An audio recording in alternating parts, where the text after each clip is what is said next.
तर मित्रांनो बेकार पाऊस झाला आमच्याकडे डायरेक्ट. एवढा पाऊस झाला की पूर्ण वावर शेत वाहून गेलं डायरेक्ट. दाखवतोच तुम्हाला फक्त ब्लॉक शेत डायरेक्ट खरडून टाकलाय. खरडून एवढा पाऊस झालाय डायरेक्ट. तर जय शिवराय मित्रांनो, welcome to my new blog. तर मित्रांनो काल 7 जुलै रोजी न्यूजवरती जे दाखवत होते की आज ढगफुटी होणार आहे, ढगफुटी होणार आहे, अक्षरशः नाशिक जिल्ह्यामध्ये जास्त ढगफुटी होणार आहे असं सांगत होते. पण तो अंदाज दिवसभर पूर्ण खोटा निघाला. पण मात्र रात्री एवढा पाऊस झाला आमच्याकडे की डायरेक्ट ढगफुटी पेक्षा जास्त पाऊस झाला आमच्याकडे. आतापर्यंत मी माझ्या आयुष्यभर जेवढे पण मी आता 20-22 वर्षाचा आहे, आतापर्यंत जे धरण मी भरलेलं बघितलं नव्हतं तेच धरण पूर्ण वर फुल होऊन कोऱ्याला पाणी निघतंय डायरेक्ट. पाहू शकता तुम्ही, पूर्ण पावसाचं वातावरण आहे डायरेक्ट. म्हणजे एवढं बेकार काम आहे, पाहू शकता तुम्ही माझ्या मागे एकदम बेकार पाऊस डायरेक्ट. मित्रांनो पाहून घ्या तुम्ही. तर आज पण दिवसभर काय आला नाही पाऊस, पण डायरेक्ट आत्ता 100% रात्री पाऊस येणार आहे. कारण की वातावरण पूर्ण काळं होऊन गेलं डायरेक्ट. पूर्ण असं गरमट वातावरण होतं दिवसभर, आत्ता पूर्ण असं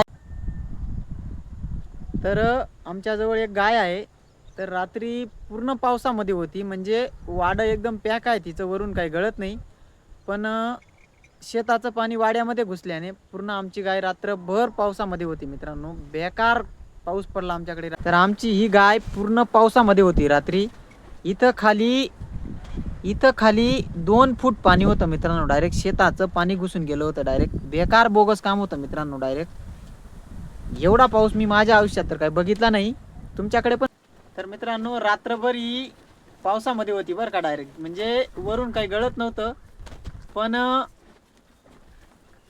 खाली शेताचं पाणी घुसल्या कारणाने पूर्ण पावसाचं म्हणजे रात्रभर बसली नव्हती. आज दिवसभर थोडं कोरड्या जागेवर बांधून दिली आणि बसली. आता बघा कशी मळ्याळपणा करते मित्रांनो. तर बेकार छान आहे आमची गाय माता. बघा माझा कसा हात चाटते मित्रांनो. तर बघा मित्रांनो कशी डोकं चाटतंय माझी. तर एवढी मयाळू गाय आहे, नाही मारत नाही काय नाही, फक्त तिला खायला टाईमवर लागतं. आणि आमच्या घरांना प्रत्येकांना ओळखते ती. एवढी छान आहे डायरेक्ट. ती बघा कशी मित्रांनो, कसे डोकं चाटतंय पाहू शकता तुम्ही. खूप अंधार पडलंय आता. तिला थोडा चारा वगैरे टाकीतला आणि बघा ती कशी करते बघा. तर मित्रांनो आजचा ब्लॉग एवढाच होता. भेटू नवीन एका ब्लॉगमध्ये. तोपर्यंत तुम्ही जर चॅनलला नवीन असाल तर चॅनलला सबस्क्राईब करा. असेच आपल्या गावाकडील नवनवीन ब्लॉग येत राहतील. धन्यवाद.